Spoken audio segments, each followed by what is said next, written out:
Shalom, saudara yang terkasih dalam Tuhan Yesus Kristus. Selamat pagi dan selamat datang dalam Renungan Harian Kristen Morning Hope. Kiranya saudara dalam keadaan yang sehat, dipenuhi oleh sukacita dan damai sejahtera. Hari ini kita akan merenungkan kebaikan Tuhan di dalam hidup kita melalui firman Tuhan. Dan kiranya firman Tuhan senantiasa menjadi kekuatan kita dalam memulai dan melakukan segala kegiatan kita di sepanjang hari ini.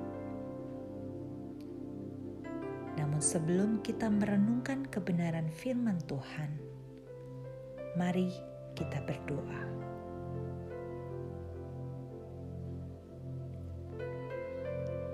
Bapa kami yang di surga, Bapa yang kami muliakan dan kami sembah dalam nama Yesus Kristus. Kami mengucap syukur untuk hari yang baru ini. Kami juga bersyukur untuk pemeliharaan, kekuatan, kesehatan, serta anugerah yang telah Engkau berikan. Bapa kami yang di surga, kami menyerahkan ke dalam tangan-Mu segala apa yang kami lakukan di hari yang baru ini. Kiranya Tuhan memberkati dan menyertai segala kegiatan yang kami lakukan sepanjang hari ini. Bapa kami yang di surga, sebelum kami beraktivitas, kami mau merenungkan firman-Mu.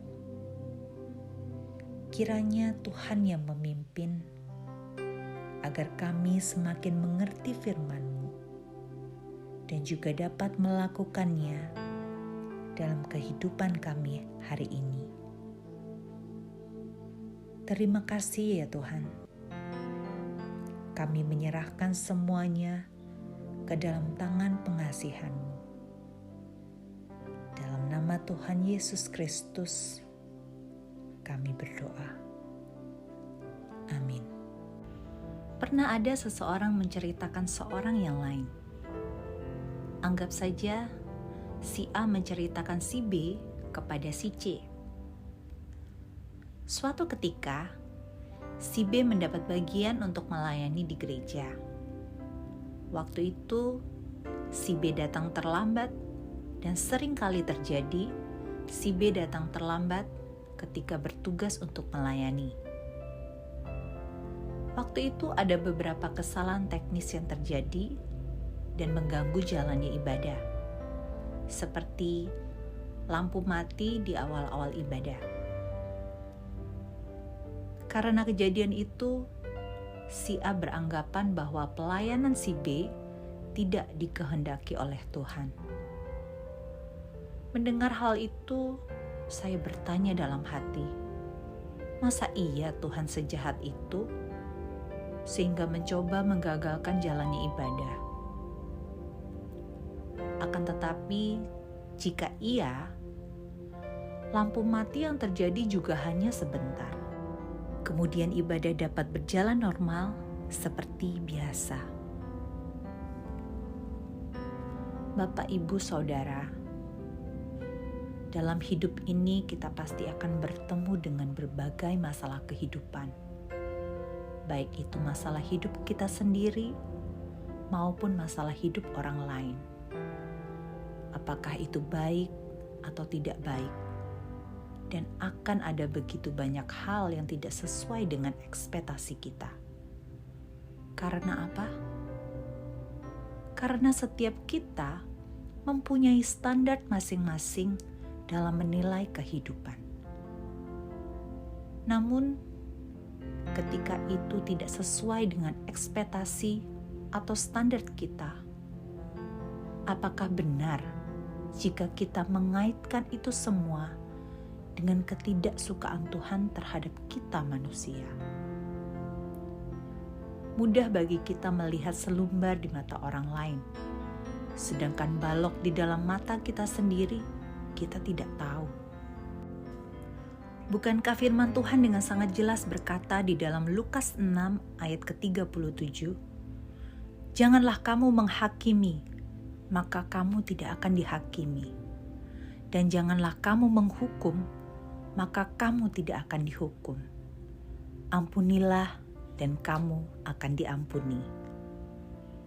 Ada sikap-sikap yang tepat yang bisa dipilih oleh si A mengenai si B, daripada harus menganggap apa yang dialami B itu karena ketidaklayaan B melayani Tuhan. Hal buruk bisa terjadi pada siapapun, kapanpun, dan dimanapun. Tidak ada yang menginginkan sesuatu yang buruk terjadi. Seringkali kita mengaitkan suatu hal yang buruk yang dialami manusia di dunia ini adalah bagian dari hidup yang harus dialami oleh manusia yang tidak benar. Benar bahwa Tuhan sangat membenci ketidakbenaran. Tuhan tidak suka dengan dosa. Tapi, apakah ketika manusia ini mengalami hal buruk, berarti dia sedang dihukum Tuhan? Itu adalah urusan Tuhan. Mulai sekarang, mari kita belajar mengontrol pikiran kita untuk tetap positif terhadap orang lain. Apabila kita merasa kehidupan rohani kita lebih baik dari yang lain, lebih baik sibuklah menjadi teladan yang baik bagi orang lain, bukan menjadi julid terhadap kehidupan atau masalah orang lain. Pakailah waktumu untuk mendoakan mereka yang kita anggap kurang baik. Karena jika kita masih memiliki pikiran yang negatif terhadap orang lain, sesungguhnya kita pun tidak jauh lebih baik daripada orang lain. Karena yang jahat itu bukan orang lain, melainkan isi kepala kita. Amin. Bapa kami dalam kerajaan sorga yang kami kenal dalam nama Yesus Kristus, kami bersyukur untuk hari yang baru yang boleh kami nikmati saat ini. Tuhan, kami sadar kami bukanlah manusia yang sempurna, tapi kami mau belajar untuk menjadi pribadi yang selalu berpikir positif terhadap orang lain. Bukan lagi pribadi yang menghakimi orang lain. Kiranya Roh Kudus-Mu menolong setiap kami, memampukan setiap kami. Dan kami mau hari ini kami lulus untuk belajar berpikir positif. Terima kasih Tuhan Yesus. Kami sambut hari yang baru ini dengan penuh ucapan syukur kami. Di dalam nama Tuhan Yesus. Amin. Demikian renungan kita pada hari ini. Kiranya sukacita dan damai sejahtera memenuhi kita sepanjang hari. Tuhan Yesus memberkati. Shalom.